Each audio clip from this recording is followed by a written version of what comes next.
For this next lesson, we'll be focusing on the properties of exponential functions. Now, at this point, you've already kind of seen the curve of an exponential growth function and an exponential decay function. And the other benefit that you have is you've actually worked with other functions before, so you kind of have an idea of how functions work. So generally speaking here, in exponential functions, we have our parent function like we always do. In this case, y equals b to the x power being our parent function. Now, just your general stretching and compressing is done by the multiple that you multiply to the parent function, which in this case is the a that we've always been dealing with. And you can see here in this example number 1 how multiplying the base function to the x times 3 instead of 1 will actually make it a much steeper curve and have it rise quickly, more quickly. So you can also see that the y-intercept for y equals 2 to the x is 1, because it's technically what we're doing here is we're y equals 1 times 2 to the x power.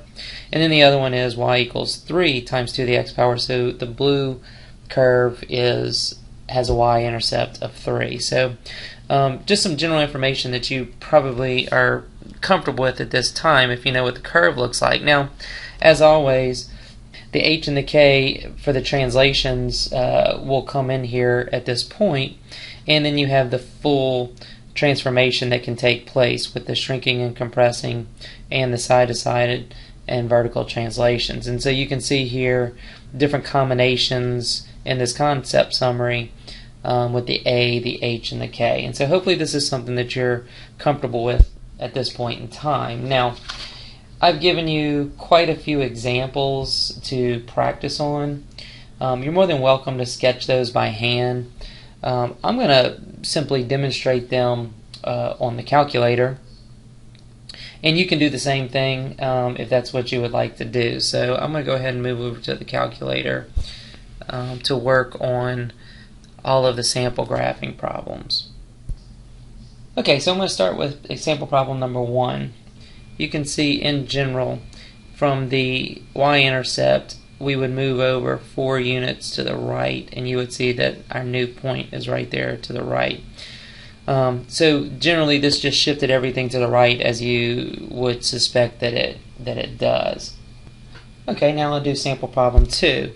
2 raised to the x power. Now when you're doing this in your calculator, you're going to need to make sure that you arrow out of the exponent, so when you subtract the 3, you're not subtracting the 3 from the exponent. And so you hit enter here, and you see that we dropped down 3 places. And so now we had a y-intercept here at 1, and it dropped down 3 units to a -2. Now, the other thing that you got to keep in mind when graphing these things or identifying these graphs is if we have a vertical translation, the horizontal asymptote also is moved with the translation. So now the new asymptote would be y equals to -3. So you just need to be aware of that.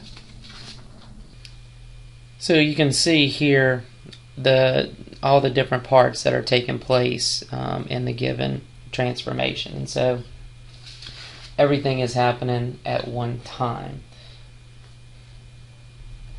For sample problem number 4, if you look closely at this, you can tell that since we have a value between 0 and 1 as our parent function, we are now dealing with the decay value, and then we also have other transformations going on. We're making it steeper, and we also have vertical and horizontal translations, and so you can see how that would play out as well.